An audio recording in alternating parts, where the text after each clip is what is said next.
महाराज जी, क्या हमारे जीवन में जो भी सब होता है वो पूर्व कर्मों के फल से प्रारब्ध द्वारा निर्धारित होता है? हाँ, सुख दुख, उन्नति अवनति, जय पराजय, ये प्रारब्ध के अनुसार है।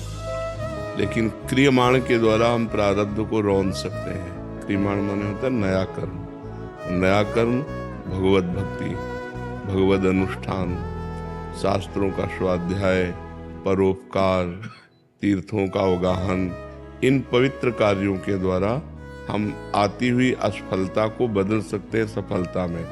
नहीं तो जितना भी दुख सुख है वो प्रारब्ध के अधीन, पूर्व जन्म का किया हुआ कर्म ही जो शुभ और अशुभ कर्म है वो हमारे निर्माण का हेतु हुआ इस शरीर के।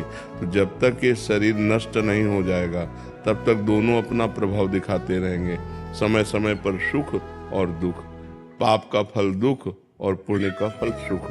अगर हम नया कर्म अनुष्ठान करें, मनुष्य जन्म नया कर्म करने का अधिकार रखता है और कोई योनि में नए कर्म करने का अधिकार नहीं है। तो अगर हम नया कर्म करें, जैसे देवी जी का अनुष्ठान करें, दुर्गा सप्तशती, भगवान शंकर जी का अनुष्ठान करें, भगवान हरि का अनुष्ठान करें, गोपाल शास्त्र नाम, विष्णु शास्त्र नाम और यजुर्वेद के द्वारा मंत्रों का अनुष्ठान, तो इसके द्वारा हम अनुष्ठानों के द्वारा अपने प्रारब्ध को बदल सकते हैं।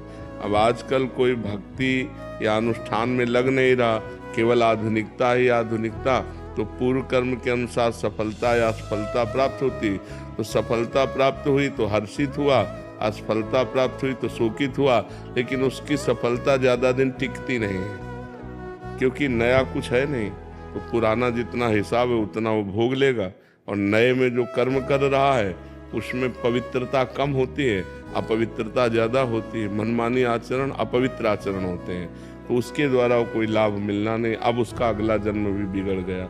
इसलिए हमें लगता है मनुष्य जन्म में सुख और दुख को सहकर भगवत भक्ति का अनुष्ठान करते हुए हम पूर्व को भी गिरा सकते हैं और आगे का भी संभाल सकते हैं। तो आगे का संभालना और पूर्व का बिगाड़ना, जो पूर्व के गंदे आचरण किए हुए फल हमारे सामने आ रहे हैं, उनसे लड़ने की सामर्थ्य ये अध्यात्म के द्वारा ही प्राप्त होगी। तो अध्यात्म को स्वीकार करना चाहिए ना।